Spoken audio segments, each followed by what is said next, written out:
Hi everyone. As you know, we've uploaded these three tasks for you to complete. Today I'm going to go through task 1 and what we expect you to be able to do in order to complete that task successfully.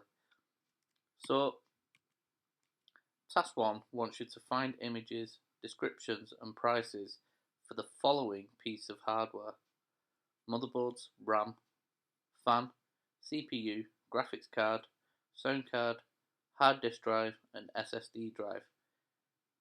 The task is to try to find the cheapest and most expensive for each. Put this together in a PowerPoint if possible. So, essentially, this task is broken up into 4 parts, okay? First, you need to find an image for the hardware. Secondly, tell me what that hardware does. Now, it says a description. I don't want you to just copy a description off a website. What I want you to do is put into your own words what that hardware actually does. Third, the prices of both the cheapest and most expensive type of each specific piece of hardware. So, for the motherboard, the most expensive, the cheapest. For the RAM, the most expensive, the cheapest, and so on. Finally, we want you to put this together in a PowerPoint using one slide for each piece of hardware, and I'm going to quickly show you what we expect those slides to look like. And a tip, if you don't have PowerPoint installed on your computer, you can use the version on Office 365 provided by the school, and I'll show you how to do that in a minute. So, what do we want these slides to actually look like? So first of all, we wanted just to provide an image. So I've put a title on my slide and an image of a motherboard, okay? Secondly, we wanted you to tell us what the hardware actually does. So I've written a little description of what a motherboard actually does. So I've put a motherboard is a printed circuit board which all other hardware components such as RAM, graphics card, hard drive plug into to allow them to communicate with each other. And in a nutshell, that's basically what a motherboard does. Secondly, we wanted you to find the cheapest and most expensive. So I've looked at a website called novatech.co.uk, and on that website they sell all kinds of different computing hardware.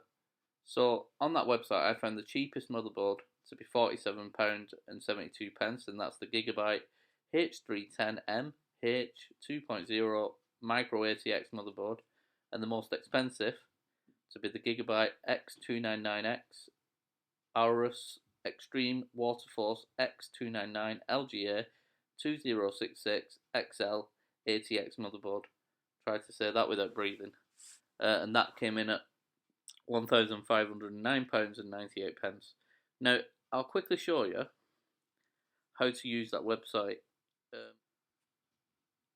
Okay, so once you're on the Novatech website, I'm going to use the example of motherboard again. So I'm just going to type in the search box at the top.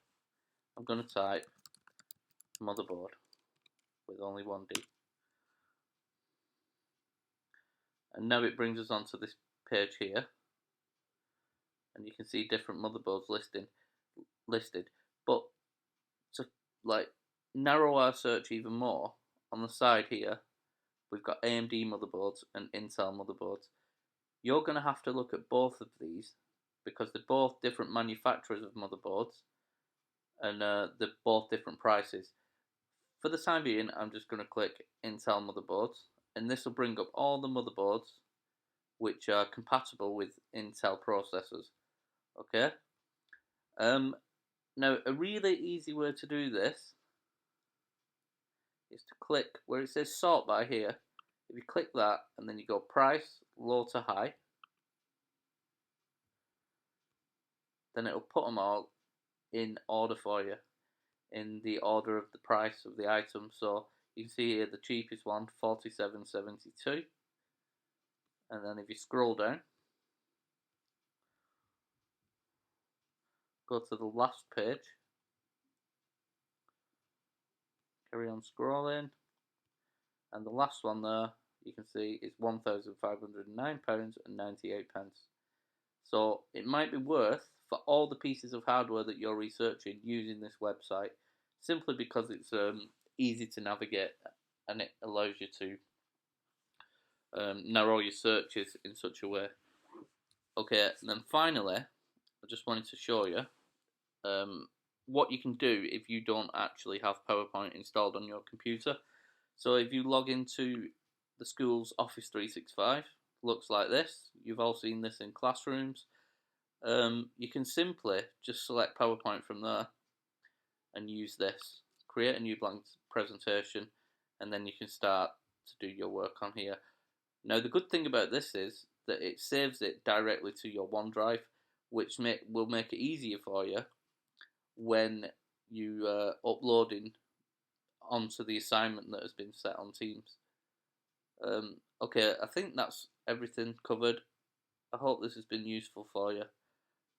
Take care, and I will be uploading the other tasks within the next couple of days.